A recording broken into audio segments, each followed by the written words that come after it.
And here we go. We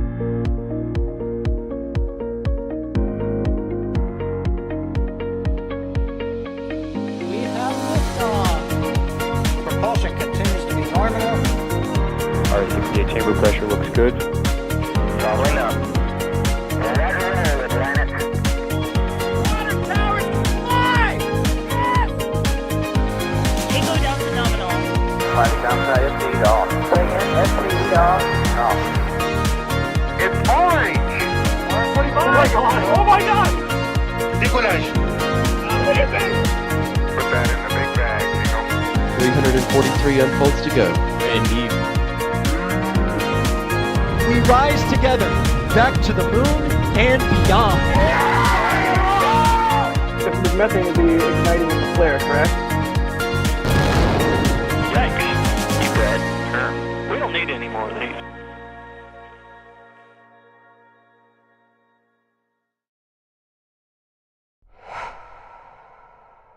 Hello and welcome to Cape Canaveral Space Force Station in Florida, and you are looking at Slick 40 with the Starlink 6-61 mission sitting atop a Falcon 9, waiting to blast off into space. What a crazy thing to say. In just under an hour. I'm Jack Beyer for NSF. If this is your first time on the channel, welcome. We are an independent news media organization of crazily dedicated individuals who like rocketry and science and space. So if that's the kind of thing you're into the right place. Joining us today, we've got our folks out in the field, starting off with D Wise. D, how are you doing, buddy? I am doing really well. It is a beautiful afternoon turning into evening here on the Space Coast, and it is a good day for a launch. Hooray! Also joining us from the field, also doing camera things, along with D, we have Mr. Max Evans, the one, the only, the legendary. Max, are you there? I don't know if I can live up to that intro, Jack. That was quite the layup. But good afternoon, everybody. Great to be back here in Florida and hopefully getting back to some more Starlink action. Back to business as usual. I mean, what do you want me to say? Do you want me to say Max the Terrible? And now we'll go to Max the Terrible. No, I'm not going to say that. It's not true. That might be, or that also works. But you could just say my name. It's fine. It's cool. And joining us from the studio, we have Mr. Trevor Sesnick. Trevor, how are you doing on this fine Falcon 9 launching day? Yeah, pretty good. As we were talking about yesterday, this is the 99th Falcon 9 launch of the year, so lots of nines. Lots of nines, which is a good thing because SpaceX wants to hit, 140 something this year? 148, but I hate to break it to them, that ain't happening. I guess we'll just start right off the bat with questions. I'll ask you a question, Trevor, but everyone out there in chat land, I'm looking at you right now. You can ask questions too. Just type at NASA Spaceflight into the chat there, and your question will pop up in some software we have running in the background. So my first question is, also I'm a colossal idiot. Jay is running the stream. Thank you, Jay, for running the stream. You can see his info pop up right there. I feel like I always forget Jay. I'm sorry, Jay. All right, first question. Trevor, how many do you think they're going to hit this year, if not 148?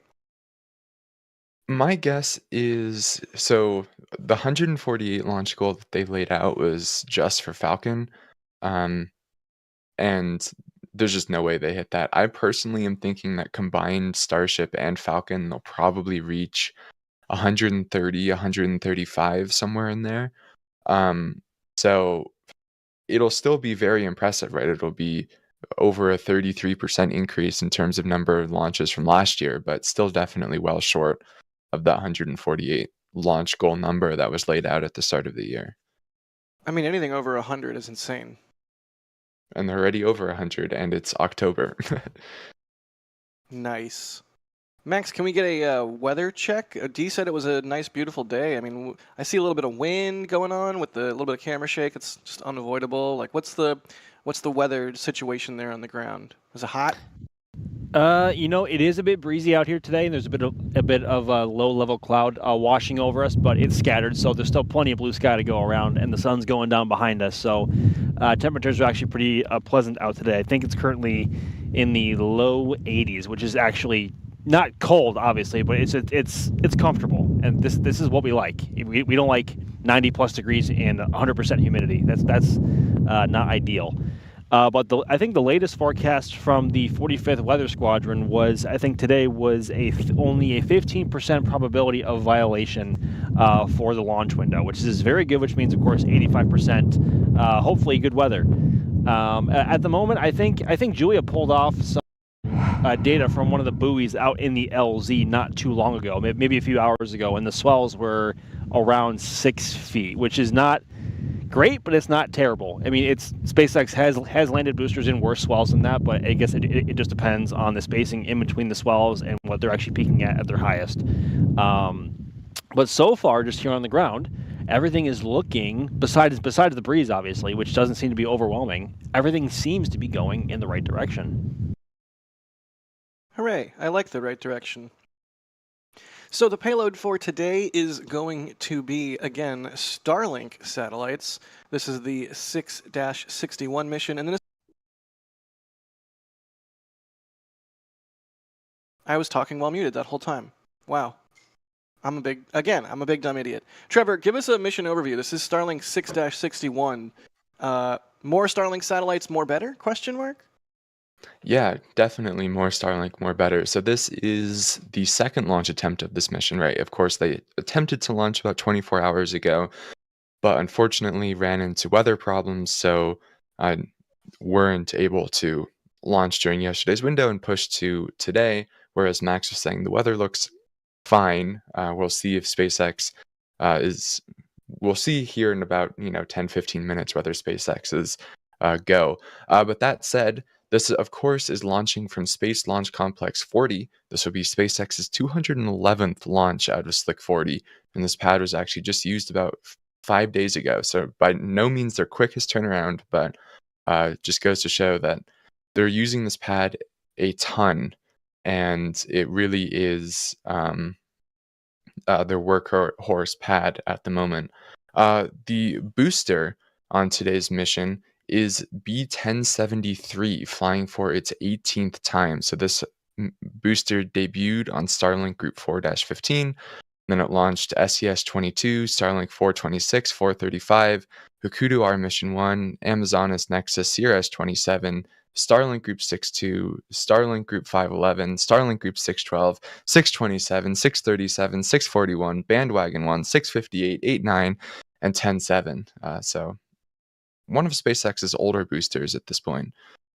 Then the payload, of course, as Jack was mentioning, is 23 Starlink V2 mini satellites. None of these are direct to cell. They're all just the normal normal Starlink satellites as we expect from this Group 6. And it will be flying to the southeast, unlike the launches in the previous months that have been going northeast. It will be going to the south and attempting to land on a shortfall of Gravitas, which will be stationed approximately 600 and some odd kilometers downrange. But yeah, and then as I mentioned earlier, this will be SpaceX's 99th Falcon 9 launch of 2024 and SpaceX's 104th total launch of 2024, since of course they've had 2 Falcon Heavies and 3 Starship launches. So lots of action from SpaceX this year, and hopefully a lot more to go. It's absolutely insane, the cadence that we're just now used to. Is this correct? We have a comment or statement from Jacob Hedan saying, I want to remind y'all that if everything goes nominally on this launch, this will be the 100th successful flight for the Falcon family this year, the first ever triple-digit year. Yeah, that is correct. Right. This will be the 98th successful Falcon 9 launch, and then 2 Falcon Heavies in there. So absolutely astounding stuff.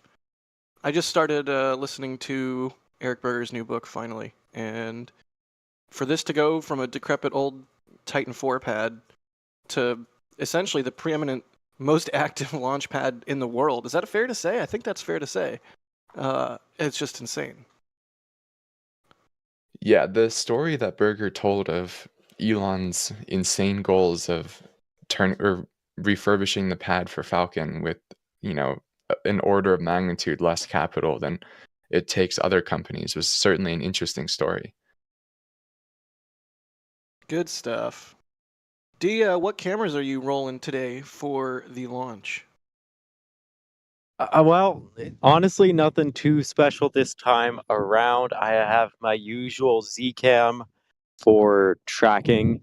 Max has a Panasonic BGH1, but I'm using my go-to tracking lens, which is a 400 f2.8.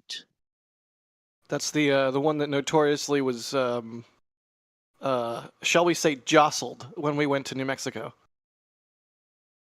Yeah, it it had a very interesting trip. It got some handling from the TSA as well that left a mark. The TSA left its mark on that lens, and it also got some extra love from the dirt of the New Mexican desert. It really did. Max, what are you running today, buddy? Well, as Dee said, I'm just running the BGH1 on a wider view currently for the live stream, and then I might be running my R5 with some 4K 120 slow-mo action come liftoff. I'm not quite sure yet, but nothing too crazy. Hopefully, it goes at the opening of the window. I might break out one more camera from my car, but at the moment, it's just these two currently, and I can't really see myself pulling anything else out at the moment, at least. Good deal. All right, well, we're looking forward to both of y'all's imagery at liftoff. That should be a treat. In the meantime, speaking of treats, let's look at some more questions from our delightful viewers. Demian is asking, hard question, when do you think Falcon 9 will reach daily launch cadence? Do we think it'll ever get there? Ooh. I mean, that's the goal with Starship in the long run, and I don't know if Falcon is built or its launch infrastructure are built to support that at the moment, or maybe in the next 2 to 3 years. I don't honestly. I can never see Falcon 9 getting to that cadence. Unfortunately, I think they might be saving that for Starship.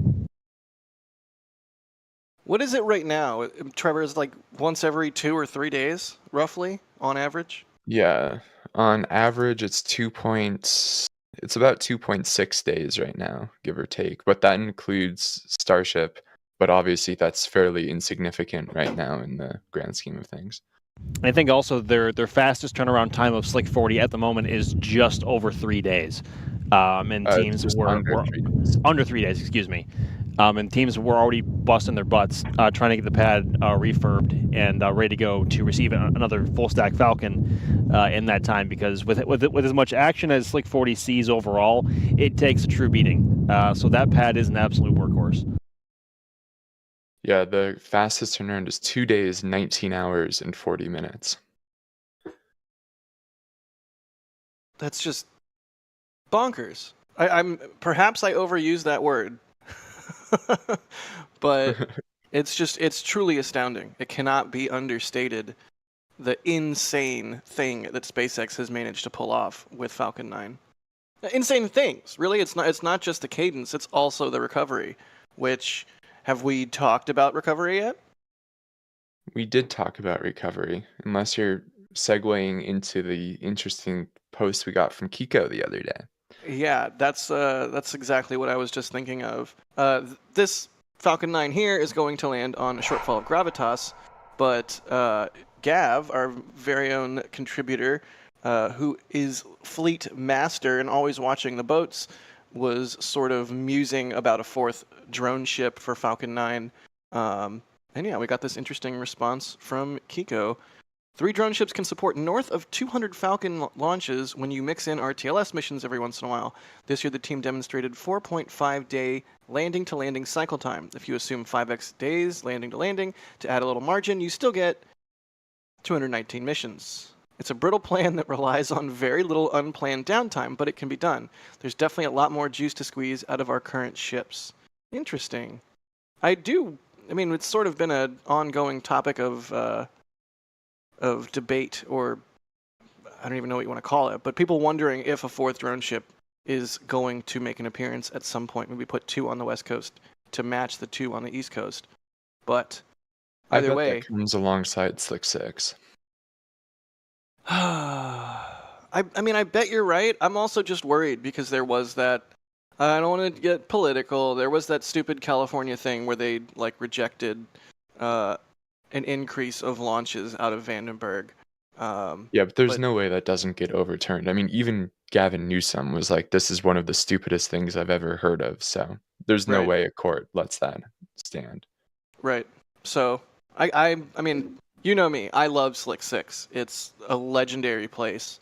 It's a beautiful place. I'm excited for it to come online. And I'm excited for more drone ships for the West Coast, maybe sometime soon. But either way, with SpaceX's current fleet, more than 200 launches a year, that's insane. Cool, let's do more questions. We gotta talk about this.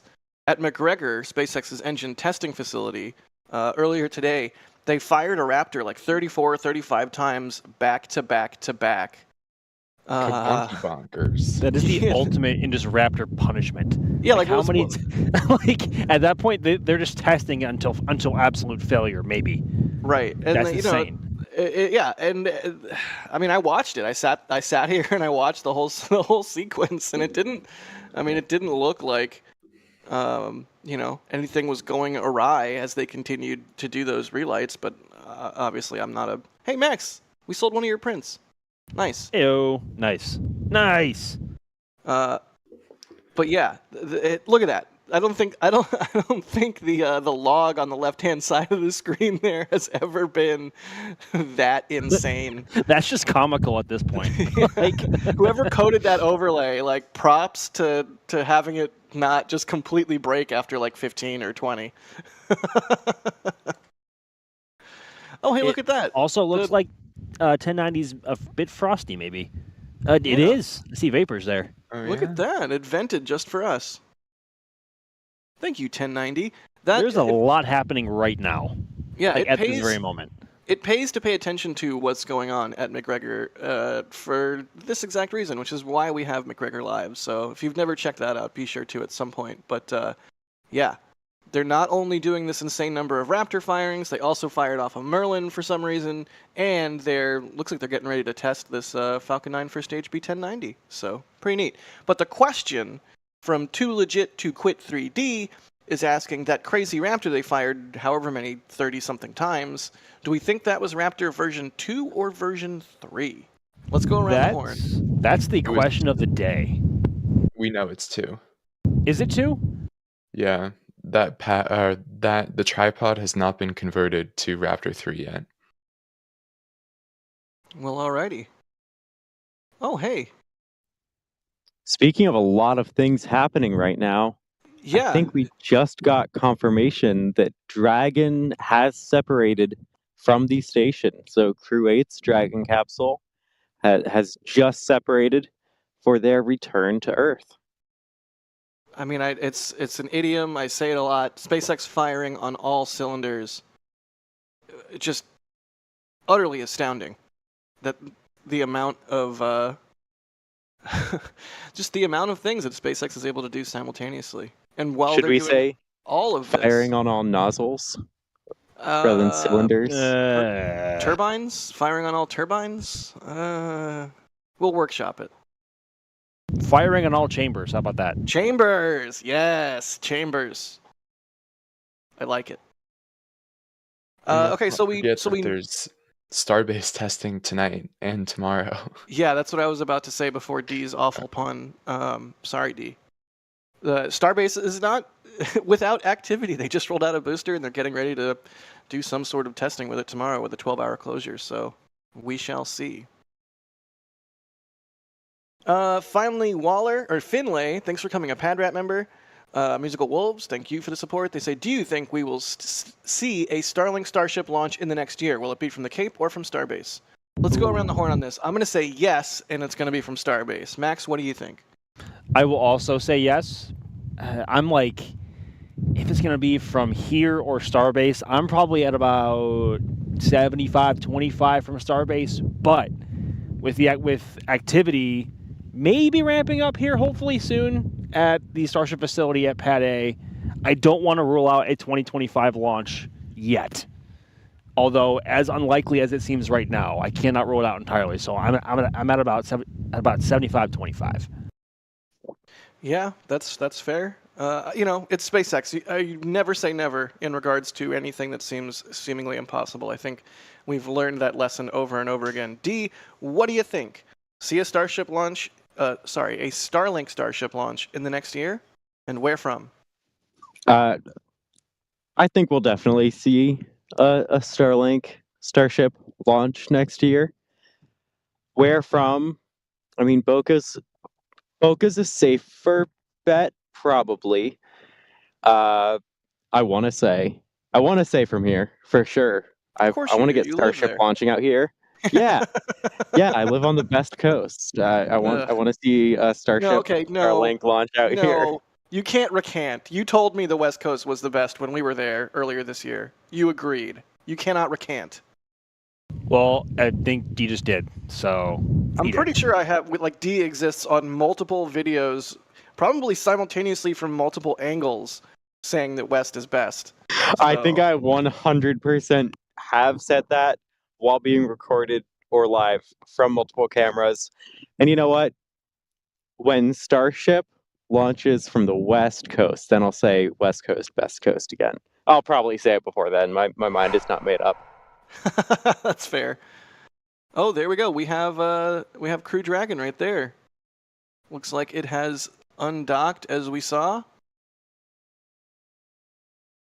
Nice. About how long until the crew gets to splash down? It's about like a day, right? I believe splashdown is, let's see, it's Friday, October 25th at 3:30 a.m. Eastern time. So yeah, like about a little over a day. Not bad. All right, well, Godspeed, Crew 8 crew. Have a fun ride home.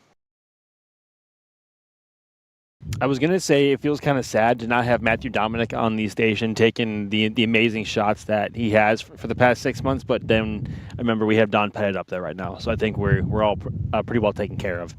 Yeah, I am a little bit bummed about that, but at the same time, Matt did post like the most horrible ketchup eating video today. Did you see that? It wasn't that bad. It was I found it hilarious. It was like the worst thing I've yeah. ever seen. I'm sorry. It's like borderline unwatchable, which is hilarious because he has made some of the most beautiful imagery and most interesting videos from the ISS I can remember in recent memory. And then today he dropped the ketchup video. It's so cursed. Who just eats ketchup? Who does that? I don't know, but we should be getting very close to prop load, assuming that they are still go for the first T0 at the start of the window. Oh, good deal. Let's hit the timeline. Yeah, so we're inside that T-minus 38-minute mark, which means that if they are go, they should have, the launch director should have verified that they are go for propellant load, and that will begin here in under a minute, with RP1 being loaded on the first stage and RP1 being loaded on both stages and liquid oxygen being loaded on the first stage. So it will, as usual, be the race between us and SpaceX's communications team to see if we see frost first or if they post on X first. So pay attention to the base of the vehicle, and that's when we'll start seeing it get a little frosty. All right, more frost, more better, because that means Falcon 9 is getting fueled up. More thanks. Snotgarden, thanks for gifting 5 Red Team memberships and also having the worst name ever. Just Me, thank you for the super chat. They say, do you think they can put a gap between the ship and the fin so the plasma from the ship can flow between, missing the fin altogether? Look, I am not a rocket scientist. The the plasma ingress problem on Starship's flaps is a complicated one, and nonetheless one I'm sure SpaceX can solve. We definitely don't want Jack trying to solve it. Hey. Oh, Hey. jeez. Really? This is what we're going to do on this stream? Was this really what we're Am going I to do? wrong? You also But, don't want hey, me trying to solve it. Okay, to that's answer fair. to answer the question thoughtfully, though, that is why SpaceX has relocated the forward flaps on ship for Starship V2. They are slightly a bit more forward and also more farther away from the bottom of the heat shield to, I guess, be farther out from the direct path of the plasma on reentry. So hopefully that ingress and pass-through issue does not stick around and does not plague the V2 variants as well. But that is a very, very tricky problem to solve. Max, are you in a wind tunnel? Sure sounds like it, doesn't it? It's quite breezy out here. We appreciate you and Dee being out there in the flesh to capture this rocket launch for us. But I am going to give you a little bit of sass there. Here's a question from Rebecca, original Frog Girl. That's right.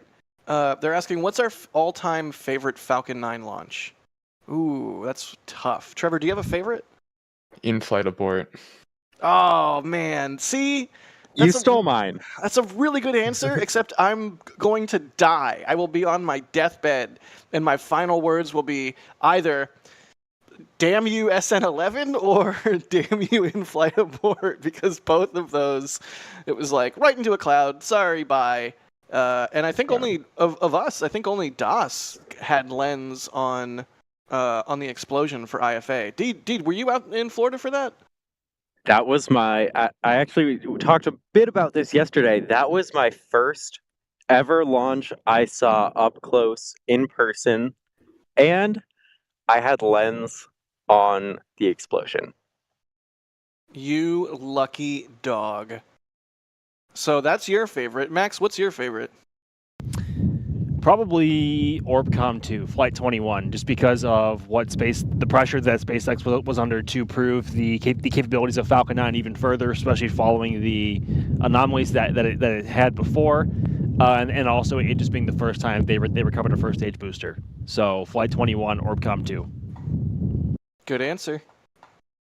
My reason for IFA, yes, go I ahead. can justify that, is I think it was really impressive how quickly they bounced back from such a complex problem on Dragon.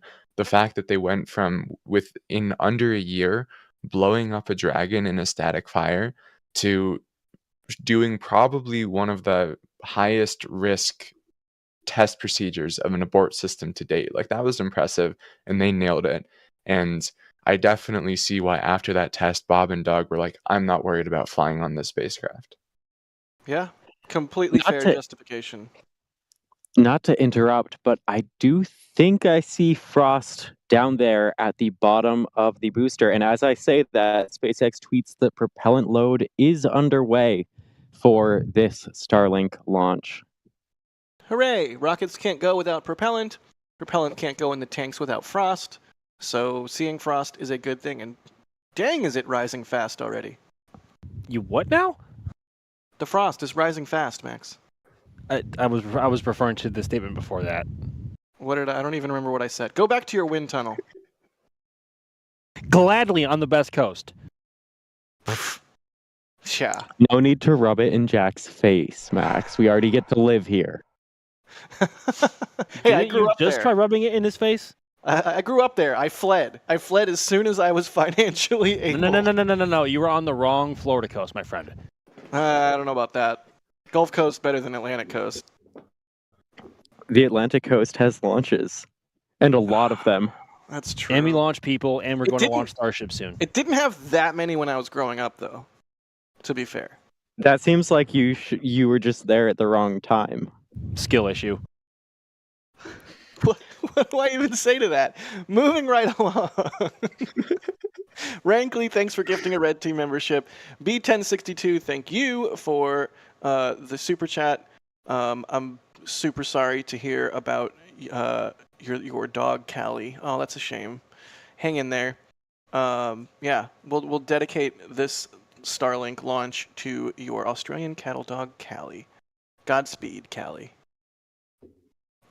The Herman Circus, thank you for the support. They say, I am on a cruise ship on the north side of Cuba, headed to Miami. Might be able to see the launch today, question mark? Who wants to handle trajectory?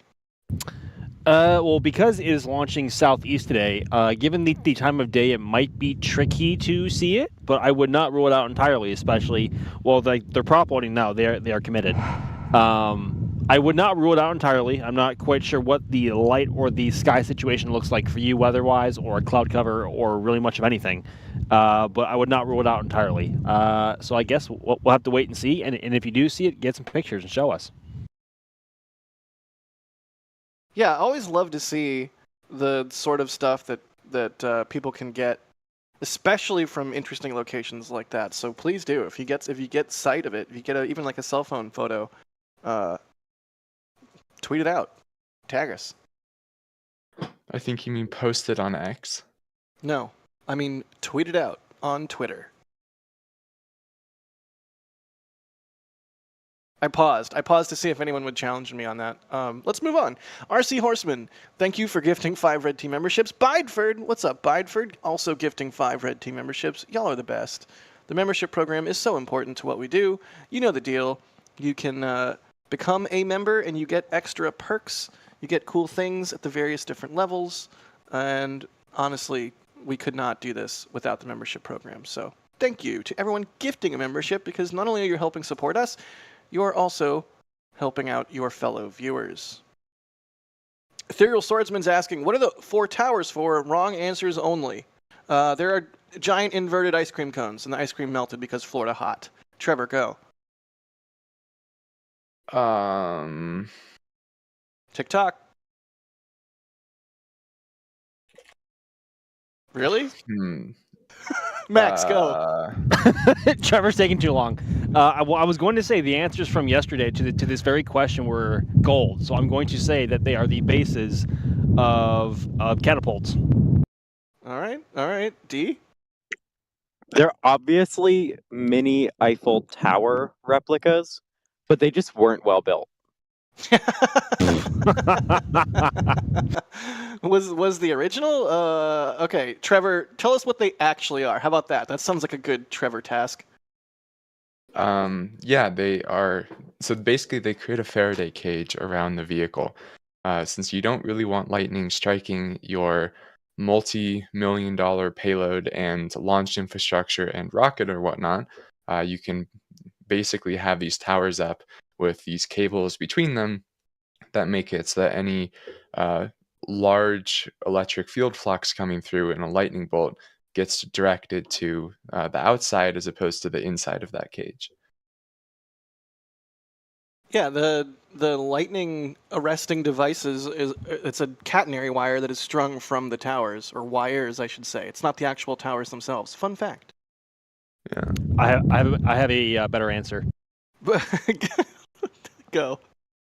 They are 4 of the tallest camera tripods you can imagine. I wish, Max. I know you do too. I really do. There was actually in the Burger book. What is it? Reuse? The Re-entry. Re-entry. Thank you. I'm a big dumb stupid head. As I've mentioned many times on this stream. In Re-entry,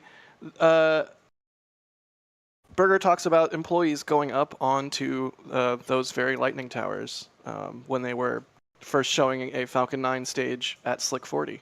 Sounds like in the book, so fun. In the section of the book where he has some images laid out, there's actually a really neat selfie from one of the crew members from SpaceX with the first ever Falcon 9 vertical. It's really neat. Legendary. Did you guys see the photo that Ben Cooper got the other day from Yes. 39A of its lightning protection system with the streak shot from Starlink Group 8-19 in the background? Yeah, that is a really outstanding image. Man, and let me just wax poetic for a moment. I'm so thankful for all of the amazing and talented artists, people like Ben Cooper, people like John Krause, people like Max, people like D-Wise, I'm kidding. Ouch. People like Max. Like, I'm so thankful for the imagery that we get in this new space age. Like, it's one thing to exist in the future. It's another thing to, like, have imagery that backs that up. What an amazing image. Yeah. Ben Cooper is just so ridiculously talented. Yeah, if you should know the name of any launch photographer's name, wow, I can't talk. If you should know any launch photographer's name, you should know Ben. So there you go. Amazing image. Can we go back to the 4 towers and what they are real quick? Oh my God! Really? You have another one? Well, I'm gonna steal this one from Carson, who said they are NSF merch, but made for real. That is true. There is a 4 Towers shirt, is there not? There and sure and is. And a mug too. Nice. I don't know that I gave an answer to the 4. No, I did. All right. No, you know what? We're done with the 4 Towers. I can't believe I indulged it for this long. More questions. Charles says they're Quidditch goals for Canaveral Quidditch. I said we're done. The Diabetic Kid, they are asking, where did Saturn V launch from? Where will Starship soon launch from? What coast carries the Falcon cadence? Yeah, okay, East Coast. Sure, I get it. Slick 6, though. Look at the photos of the shuttle stack at Slick 6, and tell me that that's not the best coast. Slick 6, I do have to admit, is like one of the most gorgeous launch pads there is. And it was, I was credentialed to go for the final Delta IV Heavy. Never been. I never went. I know. Thanks for rubbing it in, Jack. I can't believe you did that. I know. And believe me, I think about it every day. It makes me very sad. But if they do end up launching Falcon Heavy from there, that's going to be spectacular in itself. Truly spectacular. I hope we get Falcon 9s, Falcon Heavies, and eventually someday Starship out of Slick 6. Let's see. Ethereal Swordsman is thanking D for a new answer. Yay! Steve Kalovic, thank you so much for the generous super chat. They say to Jack, Julia, Max, and the photography crew, keep up the great work. Means a lot, Steve. Thank you. Kanan Copeland is asking, what was your first launch in person and first launch coverage? Probably depends on how you define coverage. My first launch in person was a shuttle launch. I think it was STS-88. I'm not sure. I one of these days I'll figure it out. Max, what was your first launch in person? My first launch in person was CRS-20, which was the final flight of the Dragon 1 cargo capsule. Really? I was in Florida for that. Were you really? Yeah, beautiful launch. Like, my remotes did great on that. Oh my gosh. Yeah, that was phenomenal. I was also here for the NASA Social, and that was like a week before the world shut down with COVID. So it was really, really spooky timing. But that was my first launch. I guess my first official launch with coverage as media, as credential media, would be CRS-22. No, I'm sorry. No, it was CRS-22. Yeah, CRS-22 in, I think, April or May of 2021. Nice. D, what about you? Yeah, so I already mentioned IFA was my first up-close launch. I had seen several from like 50-ish miles away before that point. But my first one, and I will say every launch I've covered, I've had a camera on. So I did have a camera that launch, recording and everything. But it was NROL 101 sticks out to me in 2020. That was the first time that I set remote cameras for a launch, and that was on Slick 40. That was a beautiful one. It was that Delta Medium? No, I never saw Delta Medium. That was an Atlas 5, and then there was also NROL 44 right around that time, which was a Delta IV Heavy. That was one of my first handful of launches on site. We have event. Yeah, speaking of on site, Falcon 9 is visibly venting. This is the T-minus 20-minute vent. Trevor, do you want to walk us through what is going on here? This is a good thing. This is a very good thing. So this is, as I mentioned earlier, SpaceX started fueling the second stage with RP1 at T-minus 35 minutes, but not liquid oxygen. And that's because liquid oxygen on Falcon is super chilled. So it's about negative 210 degrees centigrade, if I remember correctly. And what that means is, since that's a good amount below its boiling point, they want to load the liquid oxygen on the vehicle as late as possible. And on Falcon, that means starting the load at about T-minus 16 minutes.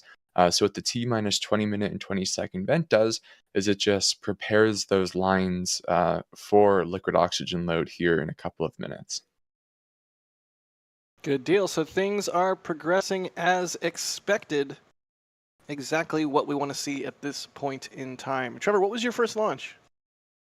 Flight 4 of Starship, but I didn't really see it. And then the first launch that I actually saw was Transporter 10. Nice. You know, I feel bad for anyone whose first ever launch was a Starship launch, especially Flight 2 or Flight 5, because, like, for a while it's going to be all downhill from there. Like, almost nothing else compares, really. It's funny, Yeah. I was sort of thinking along the same lines, Max, today, in fact. I was thinking about Falcon Heavy, and I was just like, man, I really want to go to Florida for a Falcon Heavy here coming up soon, but also, like, you know, Falcon Heavy's like a little baby rocket compared to Starship, which is insane because it's huge. Like, Carson also said yesterday on stream that Flight 5 was his first ever launch, and it's like, my brother. That was not Carson. Not Carson. Oh my gosh. Corey. No. Cody. Cody. We are terrible people. Cody, we love you. We adore you. We miss you. But Cody was saying that Flight 5 was his first ever launch, and it was like that's all downhill for a while, my friend, unfortunately. Like, especially Flight 5. Flight 5 yes. was so utterly perfect in terms of lighting conditions. Don't worry, I'll be there for Flight 6. I hope you are. Please do, Trevor. This time I won't shoo you away from where I'm streaming from because I think you are somebody else. I promise. The context for those who are wondering is I was watching close to where Jack was for Flight 4, and it was like, I don't know, maybe 2 a.m. or something like that. And Jack's like, come say hi. So I run like a mile over to him and then walk in, and then he shoos me away. I'm like, what the heck? That's I didn't know funny. it was you. I didn't know that. I didn't know it was you, okay? I thought it was somebody else being like, hey, there's pizza or something like that. I don't know. It was 2 a.m. on a Starship launch day. It's all. And for those who don't, Starship launch days are exhausting. Starship launch weeks are exhausting. Yeah, Starship launch days are really more like 48 hours long, at least. At least. My mom said, with a $5 super chat, thank you, they said, RTLS launch and landing from Vandenberg was awesome. Who from the NSF team is from the West Coast, a.k.a. Best Coast? I don't know if I'm from there, but I technically live there, sort of, I guess. I have an apartment there. Technically it's doing a lot of work there. I have been in Starbase since March. So, yes, thank you, Dee, for rubbing salt in the wound. You should visit the East Coast. Well, I wanted to come for Europa Clipper. I bailed on Clippy for obvious reasons. So did Max and I. But I do think I'll have to come for New Glenn. So hopefully end of the year, maybe? Question mark. Cool. I bet that's next year. All right, Burger. Not with that attitude. Right? I want it to be this year, but like. No, Jack. You know what? Come for Vulcan. Come for the next Vulcan launch. Ooh, I would love to shoot a Vulcan. Anything with Methalox, sign me the heck up. Methalox and solid rocket motors.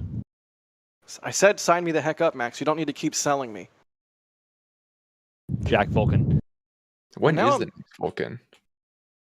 What? When is the next Vulcan? Max? I think the current next spaceflight currently has it as net sometime in December. We'll see if a date solidifies sometime soon. But ULA just posted an update either yesterday or the day before that they just rolled the next core booster into the VIF over at Slick 41 and preparing it for SRB mating soon. So shouldn't be too far away in theory, of course. Fingers crossed. It's certainly a cool rocket. You know what else is a cool rocket right now? B-1073-18, because it's full of cryogenic propellants. It's all frosty. It's literally cool. Okay, Sawyer. Oh, man. Let's do some more questions.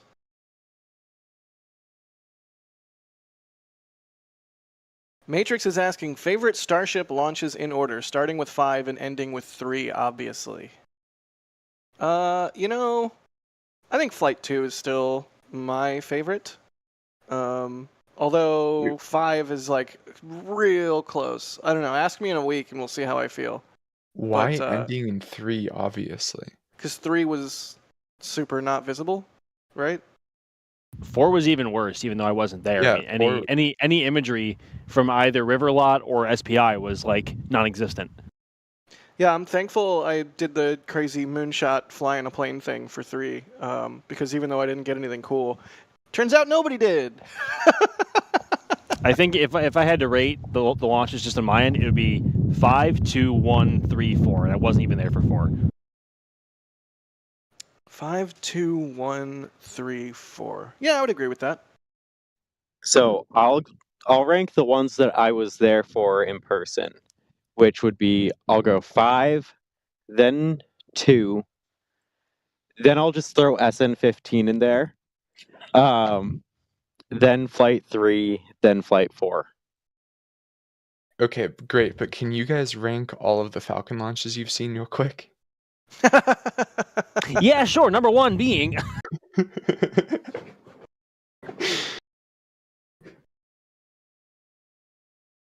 Wilbo Baggins, thank you for the support. They say thanks, D-Wise. Jane, thank you. Oh, wait, I'll save that one for a little bit. Eric, thank you for becoming a PadRat member. Eric Westfall, also upgrading to Capcom. Thank you, Eric. You get Discord access at Capcom level and above, so pop into the Discord and say hey. There's a food chat where I may or may not post the cheesesteaks that I was making before this stream went live. There's obviously different channels for all kinds of different rockets and companies and launch sites, and it's a great place. So pop into the Discord and say hey. You also get access to the pre-show and post-show for the Flame Trench, our Friday informal news discussion. Todd Johnson gifting 20 Red Team memberships. Holy cannoli. And Jared Walker also gifting 20 Red Team memberships. That's absolutely insane. Thank you all so much. If you got a gifted membership, you gotta thank the person that gifted it to you. It's just the classy thing to do. The Visualist is asking, why does the propellant have to be cold? Trevor, why cryogens? Yeah, so right, generally with liquid, and since the liquid we deal with most often is water, which is like the one exception to this rule, this may not be, something that everyone knows, but generally, the colder your substance or the colder your liquid is, the more dense it is. So what this allows SpaceX to do is, as they bring the temperature of liquid oxygen down below its boiling point, it becomes more dense, meaning they're able to load more onto the vehicle, and that means that they're able to have higher performance engines just because there's more mass concentrated in one place. So that's why they do it. It's all for performance increases. Aside from that, it's honestly kind of a pain, right? If you look back at some of the old SpaceX launches, you'll see they had scrub after scrub after scrub as they were learning this process. And if you, look at like Amos 6, for instance, that was a failure caused by complexities of the super chillant process. So it is a very difficult thing to do, and it's pretty amazing that SpaceX has gotten down to be so reliable. Well, there you go. Looks like Jane got a print from the NSF merch store. They say, "Happy Christmas, darling. This image and what we watched will forever be in our hearts. Love you so much, always and forever." Jane, that is so sweet. And she got a Max print, presumably for her partner. That is absolutely touching. If you want to get a print from Flight 5 or from any of our other amazing launches that we've had photographers at, you can hop over to the NSF merch store and pick one up. The metal prints are awesome. It's printed directly on metal. They're super easy to hang, don't need a frame, and they look freaking great. Plus, a portion of the sale for the metal print goes to the photographer who took the image. So Jane just got this Max print, and Max got a portion of the sale. Yay, Max! More gear, more cameras. More gear, more better. So very, very true. But yeah, that's the metal prints. Also, we have prints, which are not metal. If you're of that persuasion, you can get like a sort of a poster kind of deal. So yeah, the prints exist. The photographers super appreciate y'all supporting what they do. I mean, I'm a photographer. I'm biased. I appreciate it whenever somebody is so appreciative of my work they want to hang it on the wall. It really means a lot. So consider it. There it is. All right, we're under 10 minutes to go, closing in on T-minus 8. Exciting. At a certain point, we should let both of you guys go, right, D? Right, Max? Yeah, once we get close to launch, we have a couple things we need to do. Max is already adjusting his camera, and we need to go hands-on in order to track this rocket to provide good views throughout flight, in addition to slow-mo replays and the like. Sweet.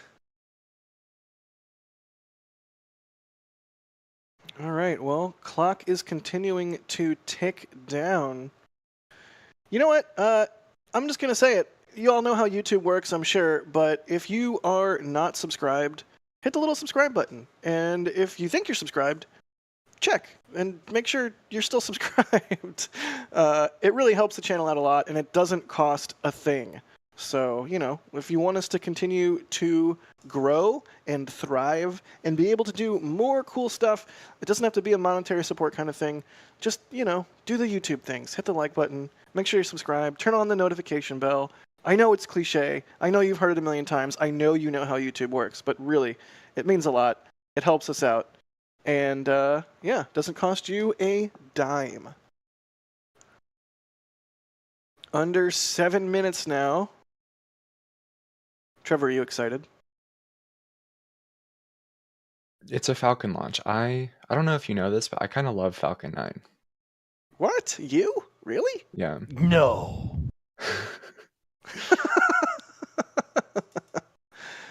I mean, do you really love it? Like, have you written a whole bunch of software to, like, categorize and visualize launches of Falcon 9? I have actually, as it turns out. Oh, no kidding.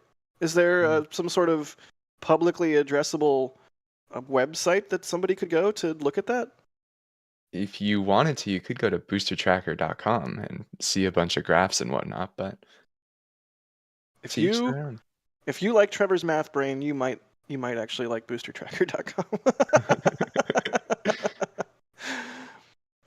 Westy the Third is asking, what does Trevor love more, Falcon 9 or Taylor? Ooh, that's a hard question. I love this question. Can I plead the fifth? Nope. Can I abstain from voting? Trevor, it's T-minus 5 minutes and 38 seconds and counting, and you are stalling for time.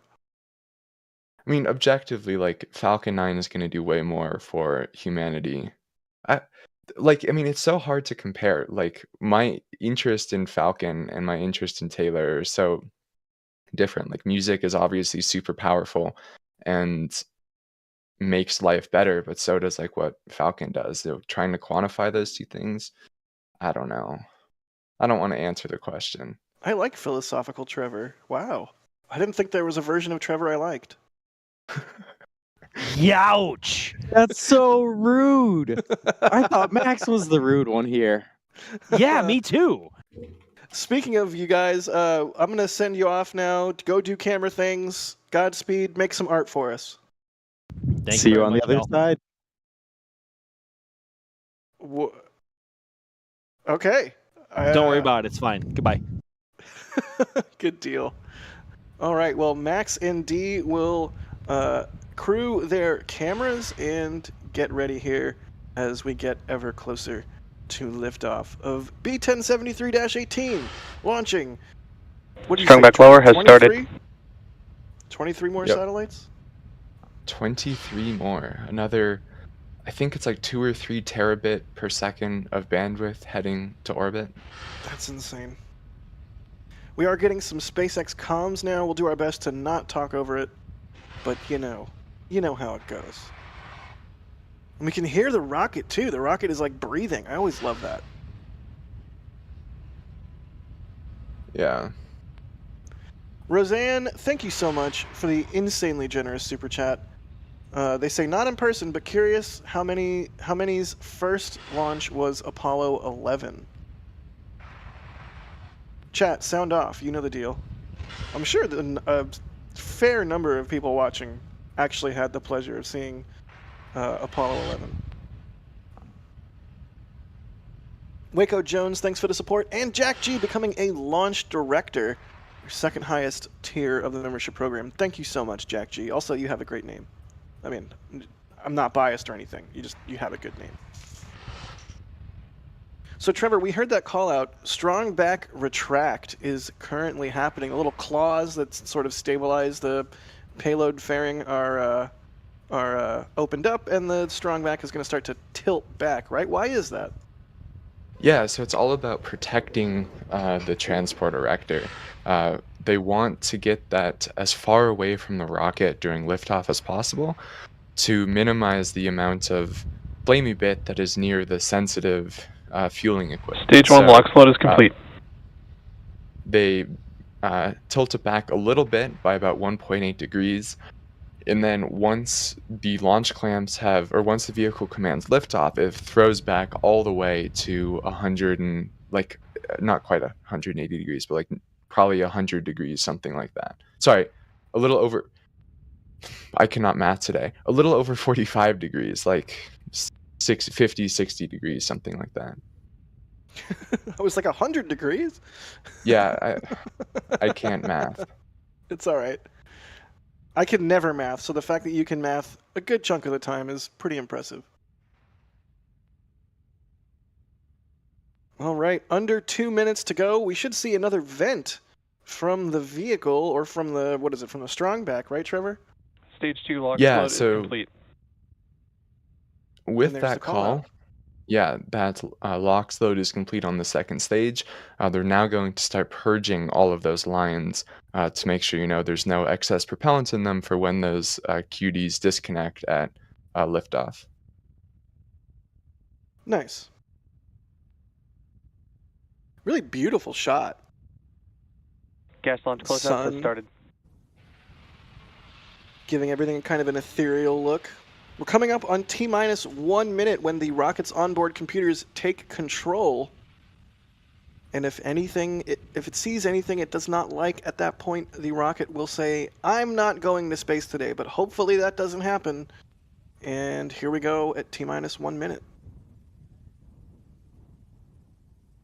Again, SpaceX's 99th Falcon 9 of the year, and Falcon if 9 is all in goes startup. well, 100th successful Falcon launch of 2024. Absolutely madness. Falcon 9 is in the startup. You heard that call out? That is what I was talking about. The onboard computers are now under control. Hey, somebody got a knitted sweater. Cool.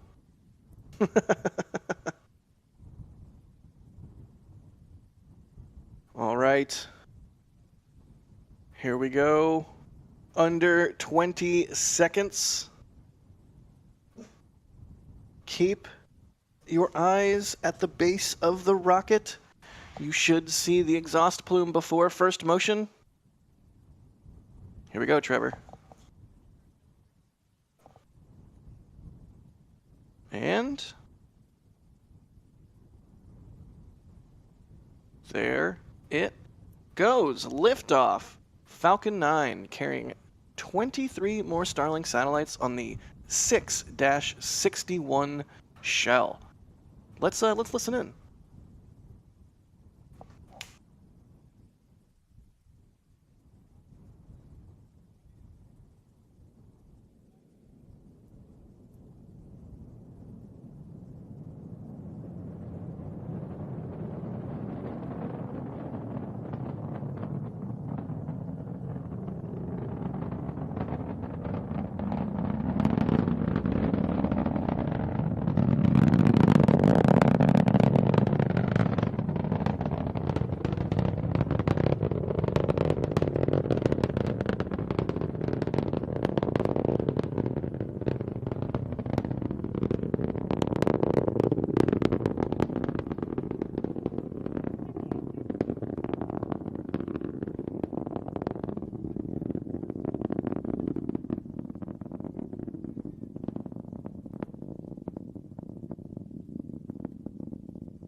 Absolutely gorgeous views and delightful audio as Falcon 9 ascends into thinner and thinner atmosphere and we can see its exhaust plume expand.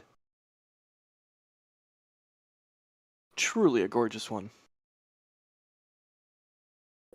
They're all gorgeous. Starting to see that expansion, and I love when you can see those 9 individual engines. Right? Yeah, it's exceptionally beautiful, and it is just a 100% easily discernible visual way to understand what sort of environment the rocket is flying through as that plume expands more and more and more.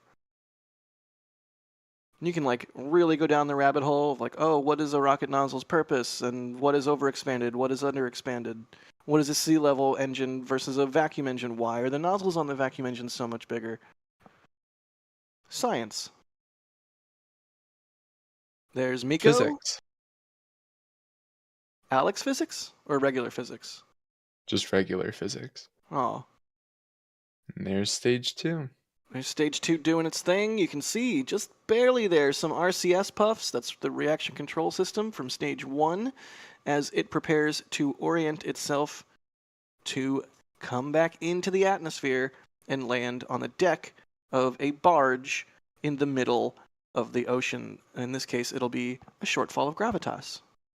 Isn't that just like kind of insane? That It's there's super some insane. Pairing separation small confirmed. there's some small like football, well, okay, it's not small, it's some like football field sized just barge in the middle of the ocean that this booster traveling 7,300 kilometers an hour 100 kilometers up is going to find and propulsively land on. Like, that's just so crazy to think about. Yeah, I mean, honestly, if you told me this is a brand new thing and this is the first time they're ever trying that, I'd be like, wow, that's bold. Today, in 2024. And yet, Yeah. it's something that SpaceX has been doing for years now at this point and essentially has made look easy, even though I don't even want to think about the insane technical like engineering that needs to be done, or the coding for that matter, to have the Falcon, because the rocket is flying autonomously. Like it's under its own control. Obviously, mission control has some amount of control, mostly, I assume, like activating the FTS at this point. I actually don't even think they can do that. Really? I'm pretty sure there's no manual FTS on Falcon. It's purely automated. That's right, because they did switch to AFTS several years back. That's a good point. Yeah. Either you way, know that it's remarkable. It's insane. The number of smart people that had to really grind and work their tails off to make this happen. And now SpaceX just makes it look easy. You know how last night you had the displeasure of listening to me talk about all that math for an hour? That was actually really enjoyable. All of that common filter and state estimation stuff is how SpaceX lands their vehicles. That's what I'm trying to learn and failing at miserably. Well, props to you for trying to learn. Was that a pun? Props? No? That was bad. Yeah. Also, hello. Hi, how was that? Beautiful. I mean, these late evening launches always just look so beautiful, especially with the sun being behind us. I mean, the whole landscape in front of us is just lit up so well, and the skies are absolutely crystal clear. I hope the tracking was worth it for y'all. Yeah, it was a beautiful track. Perfect. It's perfect out right now. It was a beautiful track, so thank you for that. Yay, I'm glad that was a pretty one for y'all down there on the Space Coast. So now we can see the second stage doing its thing, muscling those 23 Starlink satellites into orbit. Meanwhile, the first stage is sort of lazily drifting back into the atmosphere. I say lazily, mostly as a joke, but shortly here we should see the entry burn, right, Trevor? Yeah, so this entry burn will be the 131 configuration. So it'll start with that center E9 engine for a couple of seconds one before FTS is igniting saved. side engines Stage 1 entry burn E1 startup. and E5. So there's E9 ignited, and you'll see this kind of goes to a line right there. That's E1 and E5. And then this will last for, I don't know, maybe 10, 15 more seconds before shutting down. And that will be the entry burn complete. So at that point, you'll see them really start to utilize the grid fins for control authority and less RCS up until Stage that one landing entry burn burn, which would shutdown. be, there we go. There's that entry burn shutdown, and the landing burn will just be that single engine coming up in about a minute and a half. Nice. Why do they need to do an entry burn, Trevor? Yeah, so that's a good question. Like, Super Heavy obviously doesn't, so why does Falcon need to do it? And that's just because Falcon is going way faster at stage separation than Super Heavy is. So, right, the peak heating is proportional to the cube of velocity. So by slowing down the booster by what? I think they slow it down by, I don't know, a third, 50%, something like that. They have about an eighth of the peak heating. So they just need to do that to protect the booster. But here you can really start seeing these grid fins as it goes deeper Stage into one the train atmosphere spotted. start having a lot more Stage- control authority. Stage 2 FTS is saved. You can hear that call out stage 1 is transonic. It's just utterly mind-boggling to me that we have stable video from a first stage of a rocket all the way up into space and then all the way back down. And you just see that cloud deck rapidly approaching as the booster falls back towards the Earth, and now at an altitude of like 2 kilometers. Stage 1 landing burn.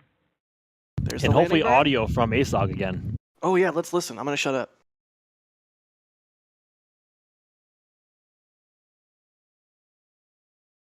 Wow. Stage 1 landing leg Some more? deploy.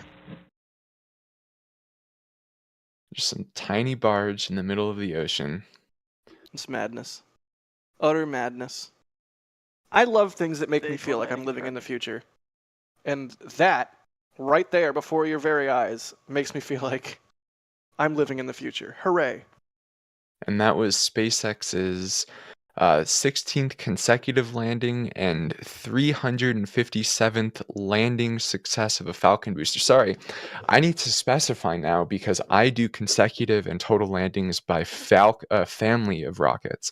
So it's the 16th consecutive Falcon landing, 17th if you include Super Heavy. That's Just so mad. bizarre being able to say that now. It is. Yeah. It's bizarre in the best kind of way.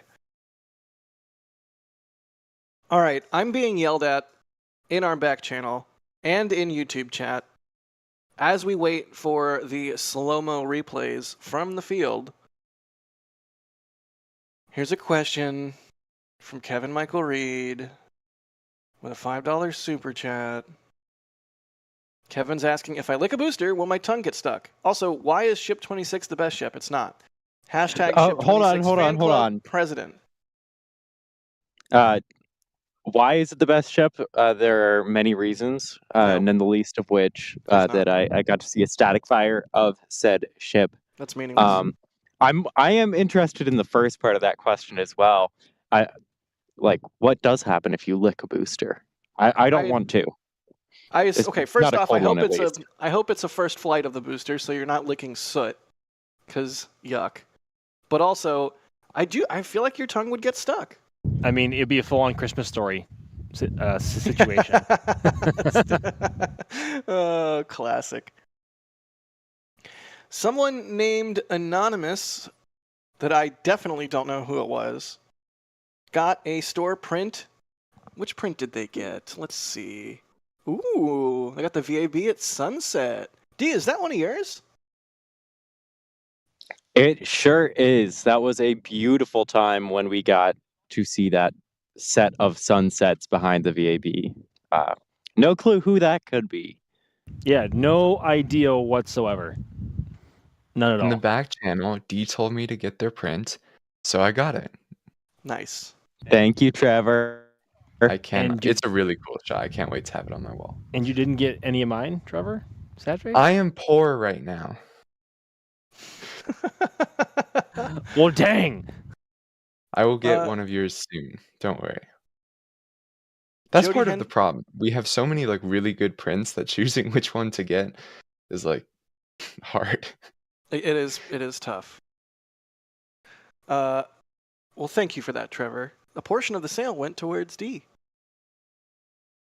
Jody Henson, thank you for gifting a Red Team membership. And Long This, thank you for the support. They say in both Falcon 9 and Taylor, there is a booster ready to go. So hard to choose. Trevor, what does this mean?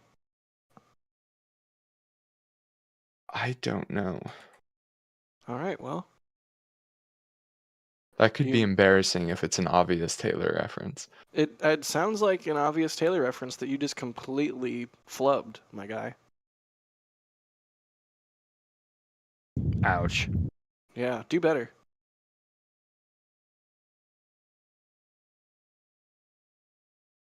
All right, well, we should have replays here any second now. Hopefully we'll get those in and we can watch them and drool over the beautiful rocket imagery. But speaking of beautiful rocket imagery, YouTube user is asking about Vandenberg, spelled interestingly, because, that's where all the most beautiful rocket imagery comes from. They say, why is the no, we're doing the question. Why is the transporter erector moving at a different angle at Vandenberg? Trevor, is that just because it's an older design and they're like, meh, we don't need to update it?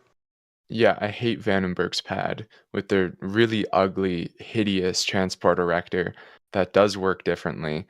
They retract it by, I think it's about 15-20 degrees at T minus 4 minutes or something like that. And then it just stays there for launch. And I really wish SpaceX would update it because it really does look absolutely terrible compared to the TEs that they have on the East Coast. It used to look way worse. If you rewind to the V1.1 or the full thrust days of Falcon 9, that transporter erector was an absolute chubster. It was so ugly. Yeah, when it was yeah. Jack talking while muted? Probably. All right, look. This is what Julia got. Let's see. I think she was over in Titusville, and this is a really good shot. And this is a really good example of what good evening light can do. And you would not get this sort of light or, I guess, atmospheric conditions in the morning or even in the afternoon, simply because of where the sun is relative to the rocket. And of course, the rocket is lit from the back, and it is just beautiful, beautiful. Speaking or lit of from our beautiful, back, I should say. Excuse me. Speaking of beautiful, we have a shot from Julia here. Nice work, Julia. Also, shout out to the lovely viewers who asked her for launch viewing locations and got to see their first launch today. Fantastic. Sounds like it was a really beautiful one. Jack, I was literally talking about her image. I had to plug my laptop in, Max. Sounds like a skill issue. Do you use MagSafe or USB-C to charge? I usually use MagSafe, although at my You calling can it a- use USB-C if needed. yeah, duh. Let me finish the statement, Max. No, you already lost. You lost no. that privilege. No, I didn't. Where I work in Starbase, to call it a desk would be highly charitable. But in my workspace here, Trevor, I do have a Thunderbolt hub of some flavor. So I typically will just plug into that, and I get power from that, and then I'm connected to all my hard drives and monitor and Ethernet and blah blah blah. Did you really just describe a Thunderbolt as a flavor? Yeah, there's a bunch of different flavors of Thunderbolt docks. There's ones that are like 2 ports. There's ones that are many ports. There's ones that are powered. There's ones that are unpowered. There's Thunderbolt 3. There's Thunderbolt 4. There's lots of flavors of Thunderbolt, Max. What don't you understand here? The fact that they're called flavors. Oh, Well, he also didn't know that his laptop could charge off USB-C for the longest time. He So just- and he that was a he just- personal anecdote. he just said it like so confidently, like it was a thing that he's known his whole life. I don't like this right now.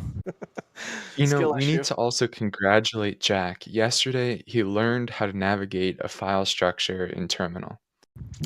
I don't know. I would say that I learned how to do it. It wasn't my first time. I inherently despise Terminal because I'm afraid of bricking my computer. Wow! Congratulations! Congratulations! Everyone clap for Jack. He learned CD and LS, so like he's going up in this world. That's all. That's basically all you need. You know what I need is a slow-mo replay. Where's my slow-mo replay? It is in the back channel. So I know. hopefully we will be able to watch.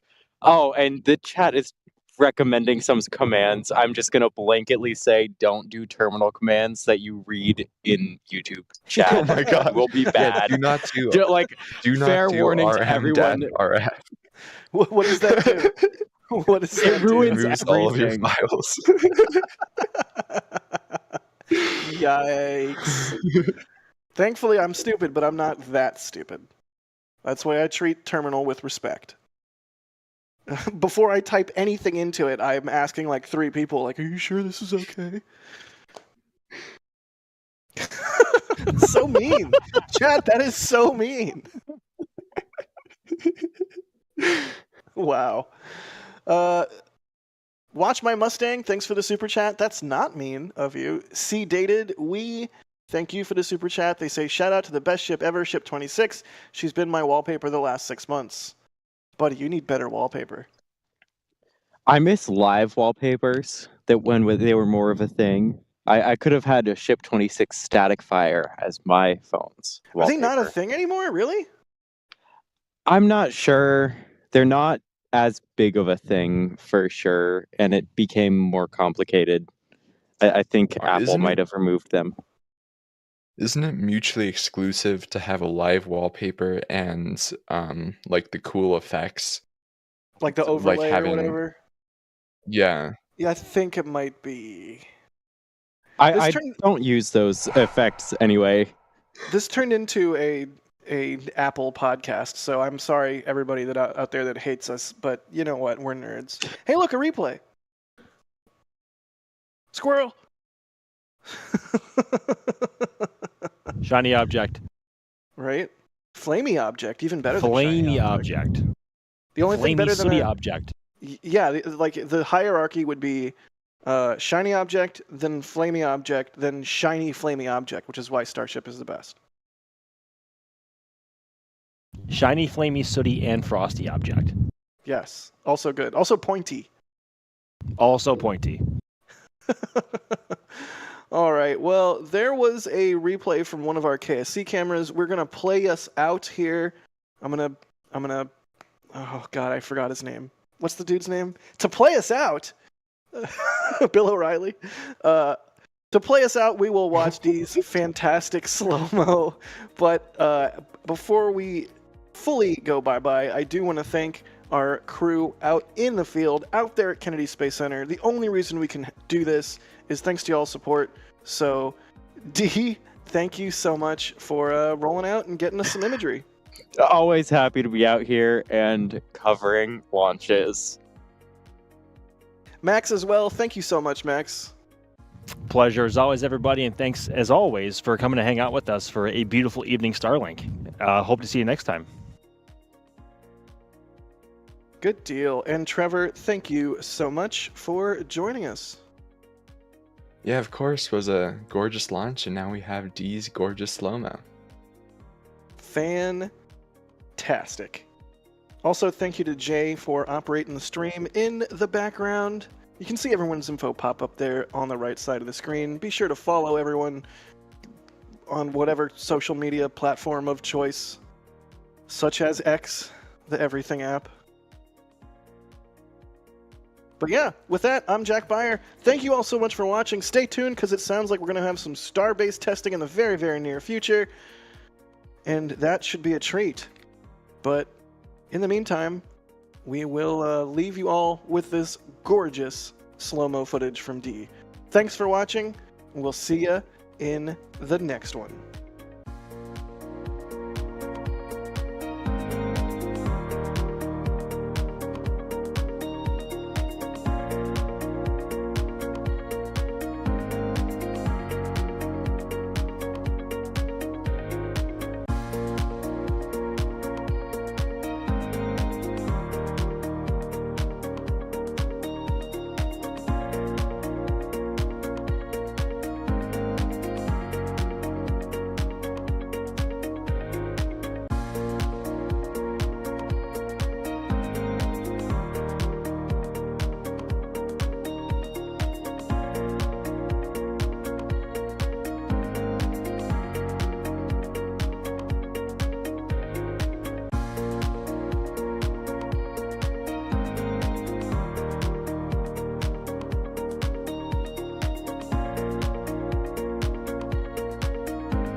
And here we go.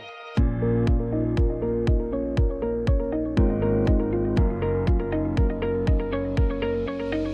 have liftoff. Propulsion continues to be nominal. R68 chamber pressure looks good. Following up. Roger, the planet. Water towers fly! Yes! Payload down to nominal. Fighting downside FD off. Bring in FD off. Off. It's orange! 145! Oh my god! Oh my god! Decollage! What is it? Put that in the big bag, Eagle. 343 unfolds to go. Indeed. We rise together, back to the moon and beyond. This methane would be igniting in the flare, correct? Yikes. You dead? Sure. We don't need any more of these.